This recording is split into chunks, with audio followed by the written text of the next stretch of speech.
Alright folks, so we are live. So today is a Sunday here in Singapore. I just got back from Bali and we are just going to round up a little bit of the week, and at the same time I just want to take this opportunity to chat with you guys. Sunday is obviously usually a very chill day for everyone in most parts of the world, and I think the information that I'm about to share is going to be one of those, if you're here, you will usually learn the most, because I think people who are consistently seeking information will be the ones that are always going to be ahead of the pack.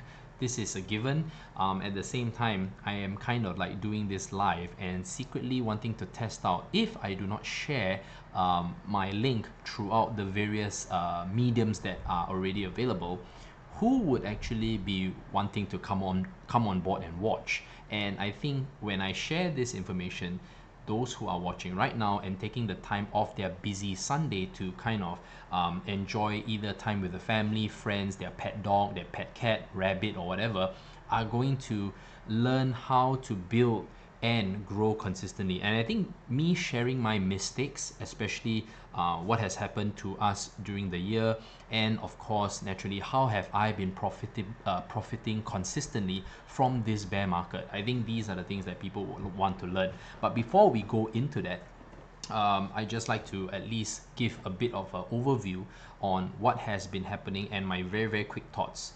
So there are a few things that are going to happen in 2019. One, I'm very, very certain for a fact that there's definitely going to be more retail investors coming on board, especially after BUCK is launched. Now, is it confirmed that BUCK is going to be launched in November? I don't really know. I don't think that BUCK is going to be launched in November, because I think there are a lot of things still that are not established as of now. Like, for example, if we start allowing our the retail investors to start stepping into cryptocurrencies, what is the proper know your customer, right? Or your financial needs analysis?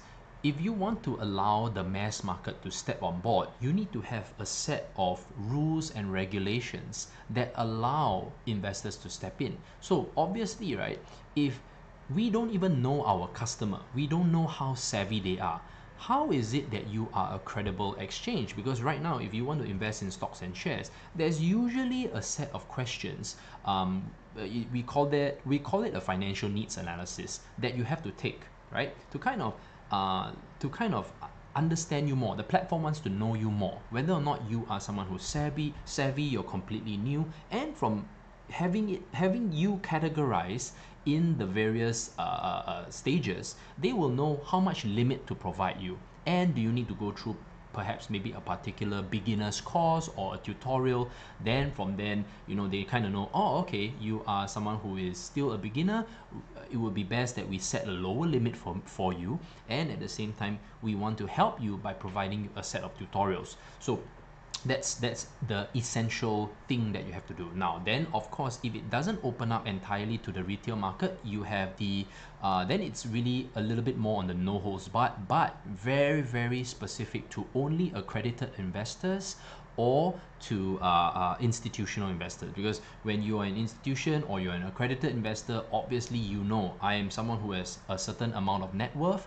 I've definitely invested in various types of either private equity, or I've invested in for example, I've invested in the stock markets, or I've invested in the forex markets for a good number of years. We're talking about number of years here. So I'm savvy enough that I will definitely only be able to invest my money into crypto because I'm really savvy, right? Because I don't mind allocating a portion of my investments to this very, very new asset class. Okay, right. So that being said, I have already covered that. Now, there has been a lot of talks about what a security token is. Honestly, the definition is still not clear.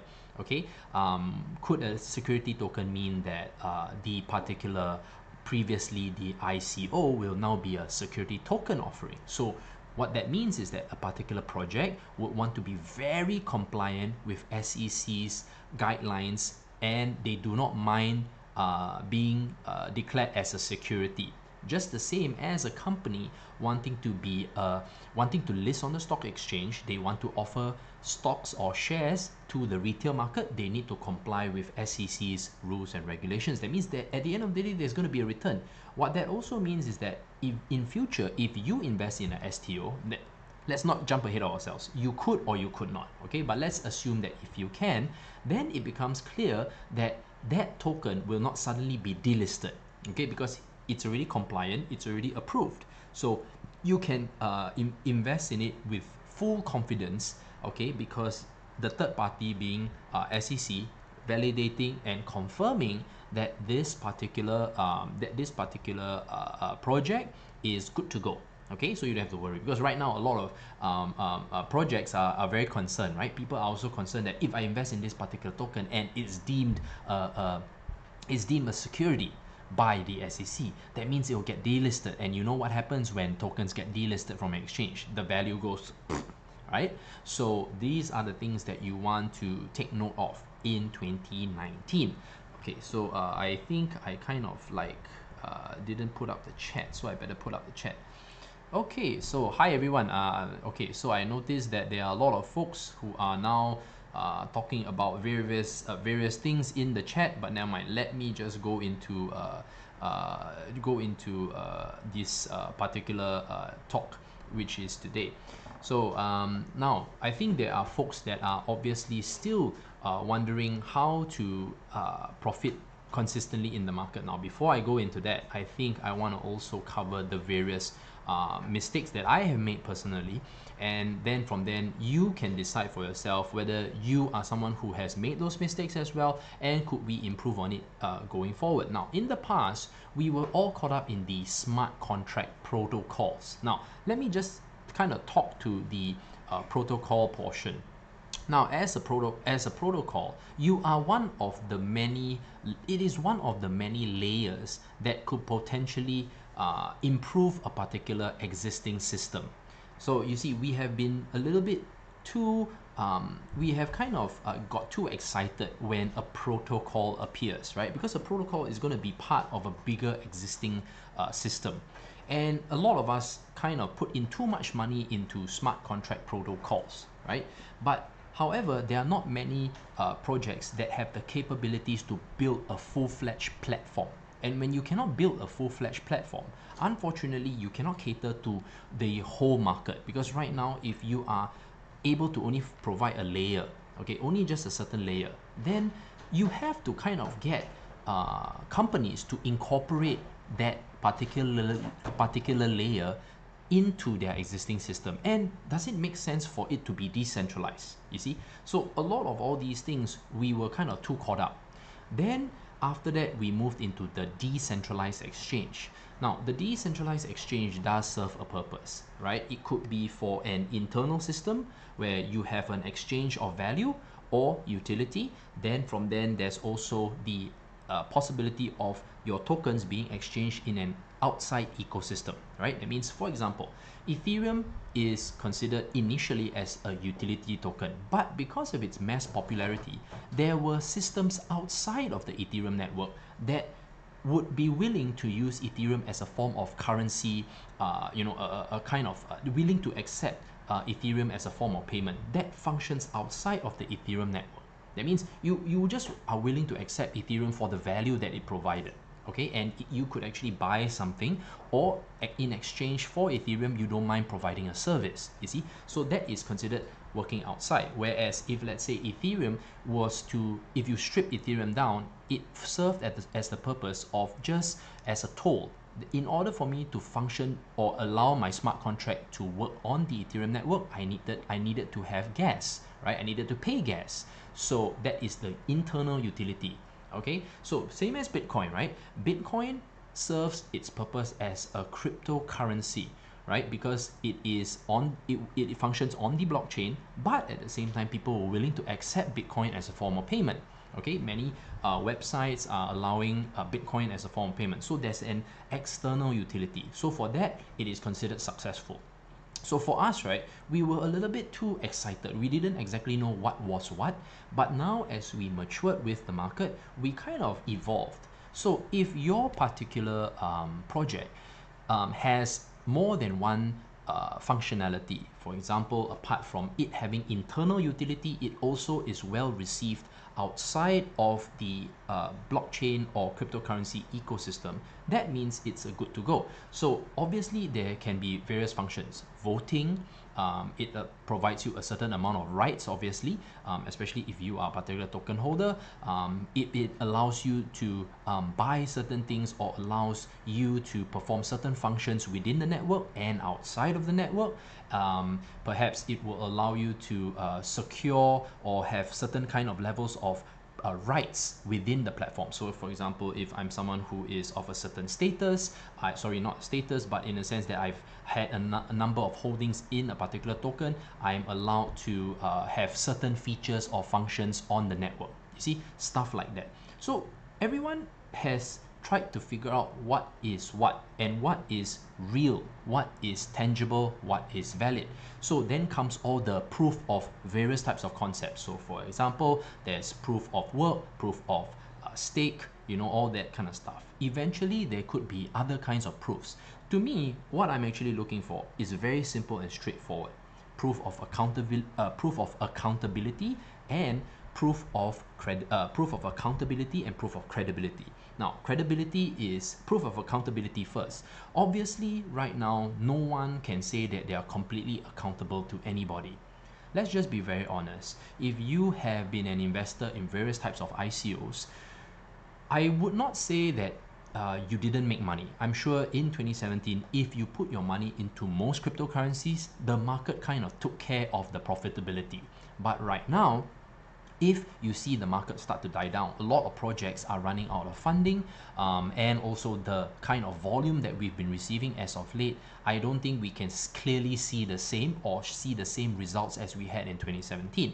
So the accountability is actually very low. Why is that so? Because ICOs in the very first place don't have to have any accountability, meaning that I, as a project, don't have to care about whether you, as an investor, will make money or not. The reason why you participated in the ICO, because in my little small print and terms and conditions, I did clearly state out that we are not here to provide you a return. There is no obligation to do so.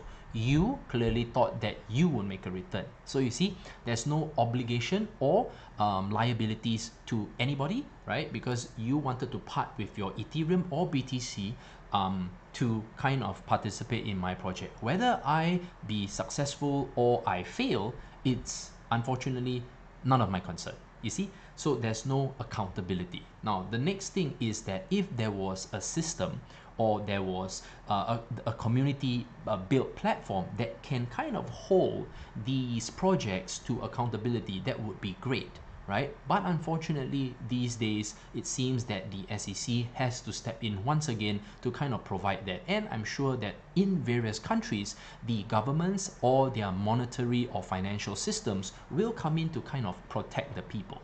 Now, obviously, you may feel otherwise. I have been in the space long enough, so I know how you feel. You may say, these people are the crooks, the real crooks, blah, blah, blah. But then again, if we don't do it, or we don't come up with a system, who is going to do it, right?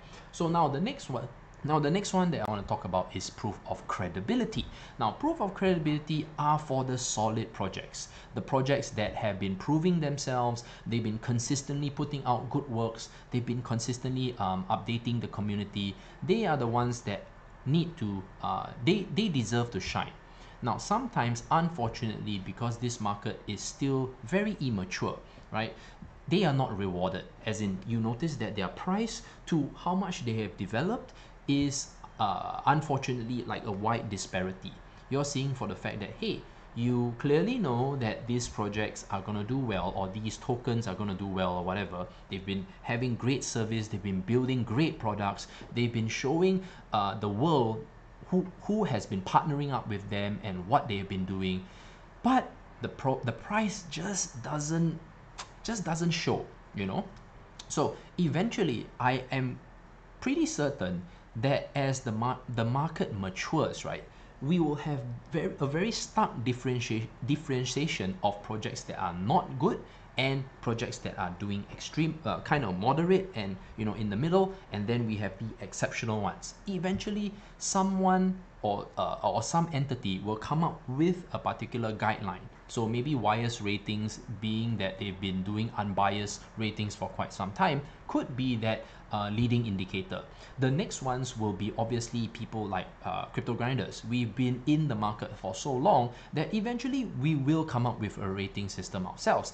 But we would like to kind of have more back testing, more projects that are kind of the gold standard, and we kind of nitpick and see, hey, if this cryptocurrency is the gold standard in the space, what makes it the gold standard?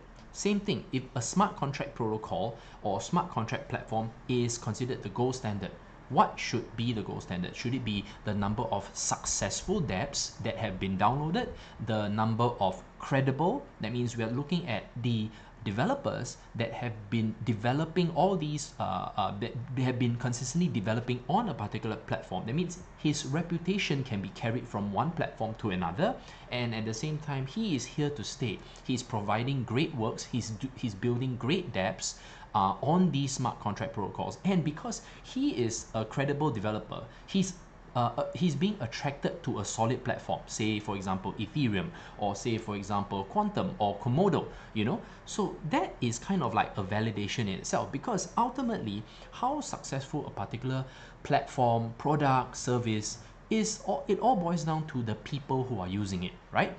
You cannot say that Amazon is successful if it doesn't have any users. Same thing, you cannot say Amazon is a successful e-commerce platform if it doesn't have a wide suite of products for you to buy, you see. So it's a chicken and egg kind of thing.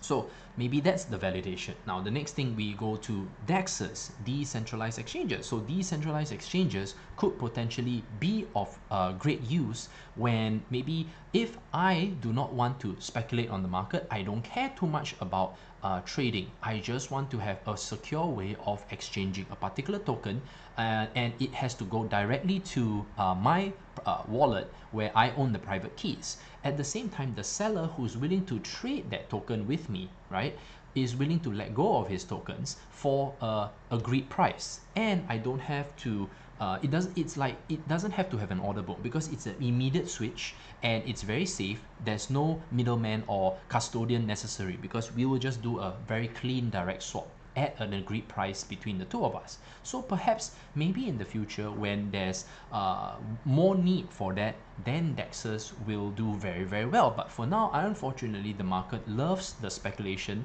Then we would see that more and more people will only want to use centralized exchanges, which brings me to my next point. Now, centralized exchanges are truly one of the most successful things in this space at the moment. Whether you like it or not, they have been the ones that have the most users, the most people who are using centralized exchanges due to the speculative nature.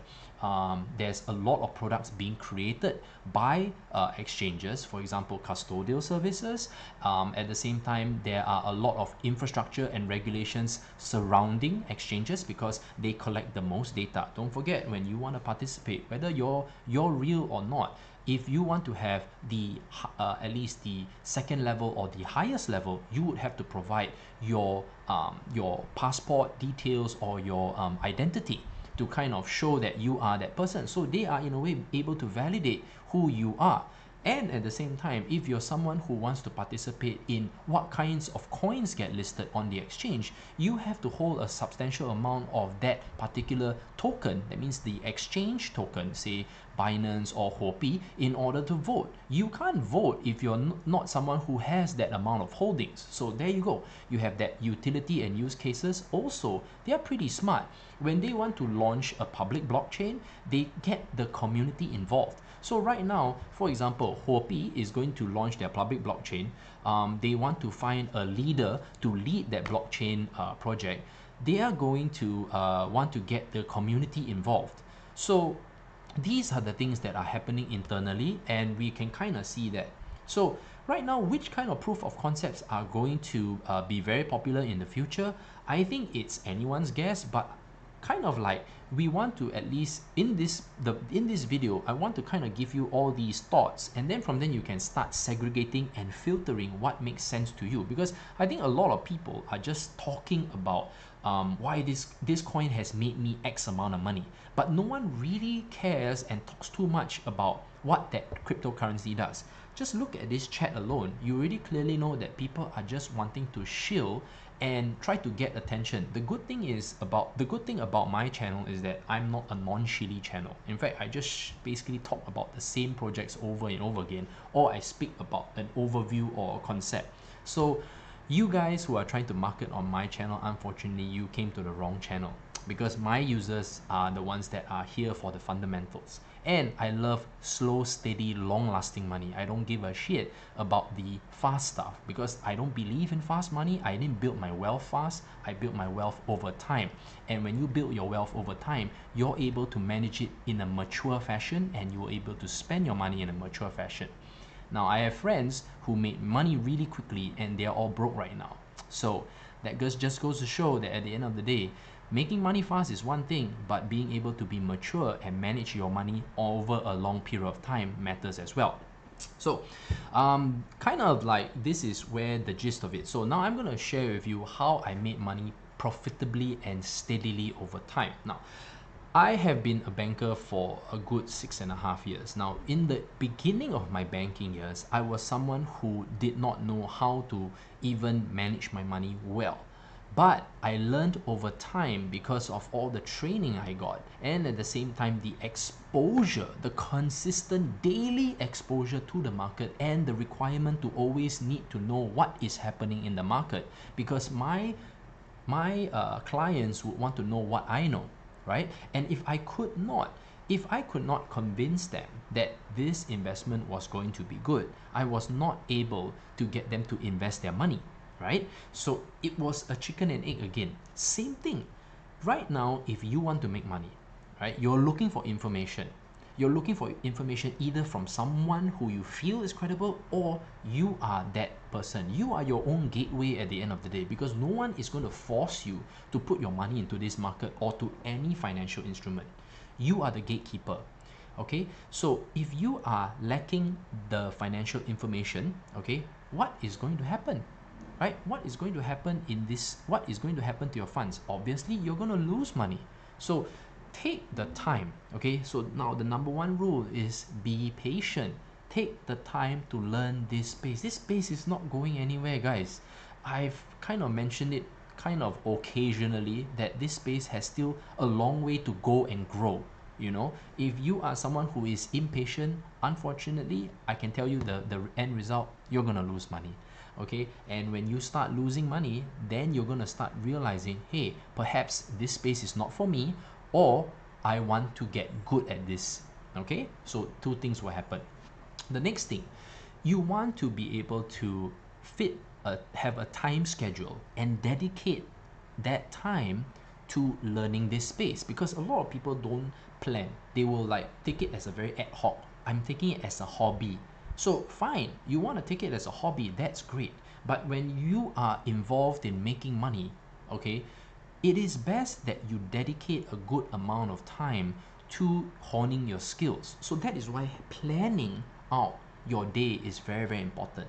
Now, I know not everyone is a full-time professional in the space. I understand that students have time occasionally in between periods or in between school days or lecture days to go and hone their skills in the space. It's great. It's a great opportunity. No one is kind of preventing you from signing up on an exchange at the moment. In fact, you notice that the lowest KYC level for you to be part of Binance, you don't even have to put in any details other than your email, and you have a 2 BTC withdrawal rate. Now, at the rate at BTC is at right now, that's 12,400 US dollars. Now, for the fact that if you are able to draw 12,400 US dollars daily, let alone weekly, you're doing great as a student. I think you're gonna be making more money more than anyone else, right? Why would you want to bother to flip sneakers if you're able to go and trade in the crypto markets?